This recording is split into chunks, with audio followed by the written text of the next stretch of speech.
தாய் தமிழ் உறவுகளுக்கு வணக்கம். பட்ஜெட்டு உண்மையாகவே வெற்றி பட்ஜெட் தான், சும்மா சொல்லக்கூடாது.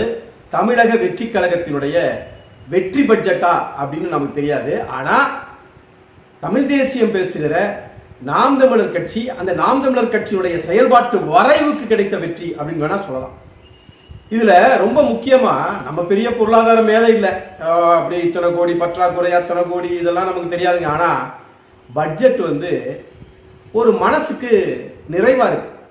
எதனால அப்படின்னா ஒரு 3-4 காரணங்கள் நம்ம மகிழ்ச்சி அடைகிறதுக்கான காரணமா இருக்கு. முதல்ல இந்த பெயர் மாற்றம் குறித்து எதிர்கட்சி சொல்றாங்க. எல்லா திட்டங்கள்லாம் அதே திட்டங்கள் தான், பெயர்கள் மட்டும்தான் மாத்தி இருக்கிறாங்க அப்படின்னு சொல்றாங்க. பாத்தீங்களா, அதுதாங்க முதல் வெற்றியே. அதுதான் முதல் வெற்றியே. கடந்த 5 ஆண்டுகள்ல எதை தொட்டாலும் கருணாநிதி பேர் தான். கழிப்பிடத்தை தவிர நம்ம நாம் தமிழர் கட்சியில கூட பரப்புரையெல்லாம் நம்ம பேசுறோம். கழிவறைக்கு மட்டும்தான்டா வைக்கல, நாங்க வந்தோம்னா கழிவறைக்கு மட்டும்தான்டா கலைஞர் கருணாநிதி கழிப்பிடம் வைப்போம் அப்படின்னு சொல்லி பேசணும். எங்க பேருந்து நிலையமா கருணாநிதி பேர் தான், நூலகமா கருணாநிதி பேர் தான். அண்ணன் சீமான் கூட அடிக்கடி சொல்லுவாங்க. இப்ப மதுரையில பாத்தீங்கன்னா கலைஞர் நூற்றாண்டு நூலகம் அப்படின்னு போட்டிருக்காங்க. ஏன் அதை ஏன் மற்ற யாருடைய பெயருமே அதுல வைக்கிறதுக்கு தகுதியான பேரு அதுல இல்லையா அப்படின்லாம் நம்ம பேசியிருக்கிறோம். இப்படி எதை இவங்கிட்ட ஆடு மாடுன்னா இது ஜல்லிக்கட்டு அரங்கத்துக்கு கூட கருணாநிதி பேர் தான்.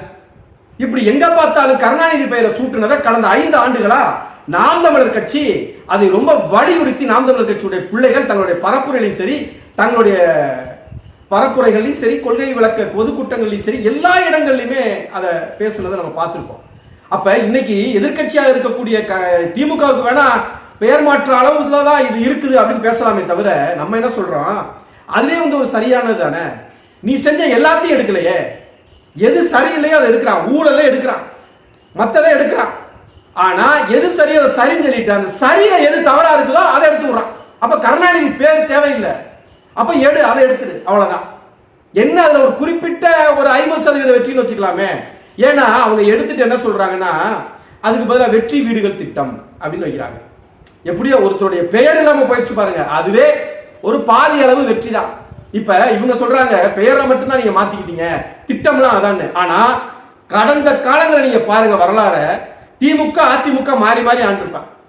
இன்னும் குறிப்பா ஜெயலலிதாவையெல்லாம் சொல்லணும்னா, கருணாநிதி ஒரு சாலை போட்டு அது திமுகவுடைய ஆட்சியில் அப்படின்னா அந்த சாலையில கூட போக மாட்டாங்க, வேற சாலையில போவாங்க.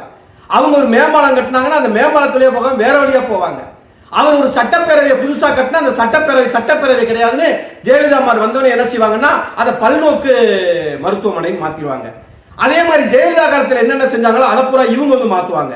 முந்தையெல்லாம் பாத்தீங்கன்னா 91 இருந்து 95 வரைக்கும் ஜெயலலிதா முதலமைச்சராக முதல் முறையாக போது எங்க பார்த்தாலும் ஜே தான். J transport. எந்த டிரான்ஸ்போர்ட்? அது திருவள்ளுவர் போக்குவரத்து கழகம் இருந்தது, ஜே டிரான்ஸ்போர்ட் மாறிச்சு.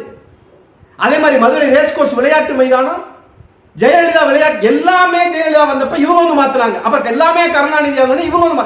இந்த மாற்றத்துல தான் இப்ப யாருடைய பெயரும் இல்லாம ஒரு பாதி வெற்றின்னு சொல்லலாம். இந்த வெற்றி வீடுகள் திட்டம், வெற்றி பேருந்து நிலையம் அப்படின்னு வைக்கிறாங்கன்னு வைங்களேன், அது பாதி வேணா வச்சுக்கலாம்னு வைக்கிறேன்.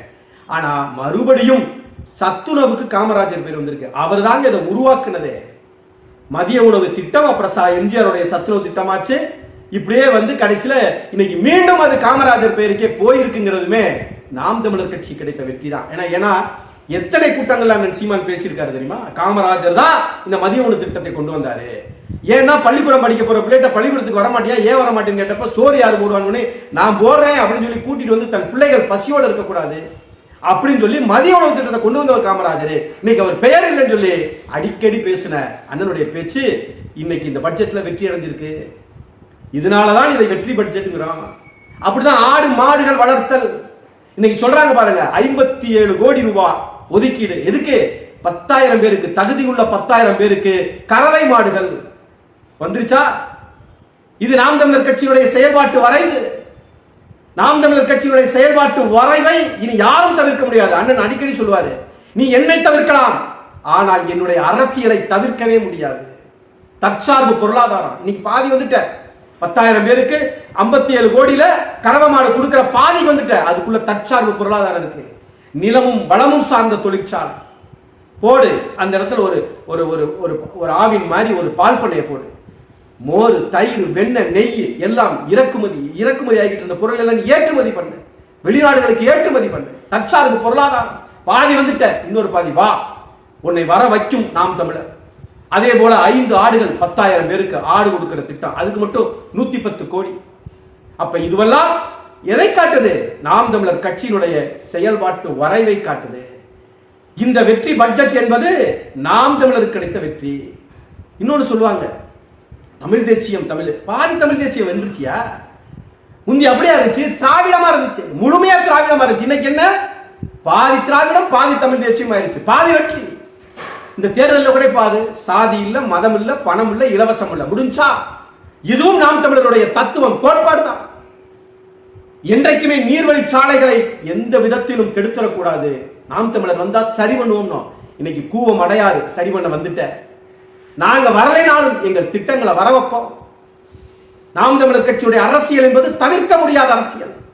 இன்னைக்கு ஐயா சொல்றாரு, ஸ்டாலின் சொல்றாரு, பிளாஸ்ட் இல்ல, இது வேஸ்ட். ஐயா, நீங்களே வேஸ்ட் தானே. இந்த பட்ஜெட் வேஸ்ட், ரைட், சரி, நீங்களே வேஸ்ட் தானே. உங்களால இது பிளாஸ்ட் இல்ல வேஸ்ட்ங்கிறத சட்டமன்றத்துக்குள்ள கூட வந்து சொல்ல முடியாத அளவிற்கு நீங்க வேஸ்டா போயிட்டீங்கல்ல. ஆனா எதுல நாங்க வெல்றோமோ இல்லையோ, வெற்றி பெறமோ இல்லையோ, ஆனால் என் இனத்தை அழித்த போது வேடிக்கை பார்த்த ஒரு கட்சி, அந்த கட்சியினுடைய குடும்ப உறுப்பினர்களுக்கு எது நடந்தாலும் சந்தோஷப்படுவோம். இன்னைக்கு எல்லாரும் சொல்றாங்க கைதை பத்தி, உதயநிதி ஸ்டாலினுடைய கைதுல மகிழ்கிறோம். என் இனம் படுகொலை செய்யப்பட்ட போது வேடிக்கை பார்த்த ஒரு குடும்பம் எந்த துன்பத்தில் இருந்தாலும் அதை கண்டு இன்புறுவோம்.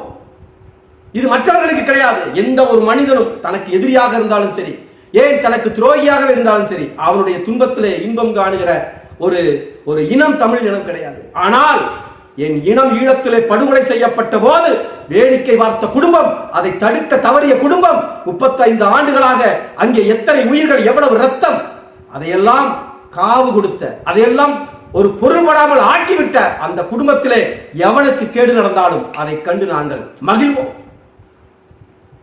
நிதி இன்னைக்கு என்னாச்சு? இன்னைக்கு பிளாஸ்ட் வேஸ்ட், நீங்களே வேஸ்ட். இன்னைக்கு என்ன சொல்றீங்க?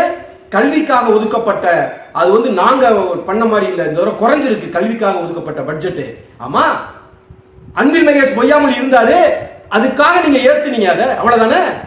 அவருக்கு ஒதுக்குனீங்க, நீங்க கல்வித்துறைக்கு ஒதுக்குனீங்க, அன்பில் மகேஷ் பொய்யாமலைக்கு ஒதுக்குனீங்க. அந்த ஒதுக்குறது இன்னைக்கு போச்சு. பாப்போம், இன்னைக்கு இவங்களும் பட்ஜெட்ல இதுக்கு அவ்வளவு ஒதுக்கி இருக்கோம், ஆடு மாடு வளர்த்தற்கு 57 கோடி ஒதுக்கி இருக்கோம், ஆடுகள் வளர்ப்புக்கு மட்டும் 110 கோடி ஒதுக்கி இருக்கோம், இந்த சீரு அந்த சீரு, அந்த மோதிரம் இந்த மோதிரம் எல்லாம் சொல்றீங்க. கூவம் அடையாறு, கூவம் அடையாறும் இது மாதிரி ஆயிடக்கூடாது. நம்மளால டிஆர் பாலு சேது கால்வாய் திட்டத்தில் போய் நோண்டினாரு பாருங்க கடலுக்குள்ள, அப்படி ஆயிடக்கூடாது. பார்ப்போம், நீங்கள் ஒதுக்கி இருக்கிறீர்களா, உண்மையாகவே மக்களுக்கு அது பயனுள்ளதாக மாற்றப்பட்டிருக்கிறதா என்பதை காலம்தான் பதில் சொல்லும். நன்றி, வணக்கம். சமர்க்களத்தை பின்தொடருங்கள். சமர்க்களம் வலையொலியை சப்ஸ்கிரைப் செய்யுங்கள். சமர்க்களம் சமரசமற்ற தமிழ் தேசிய ஊடகம்.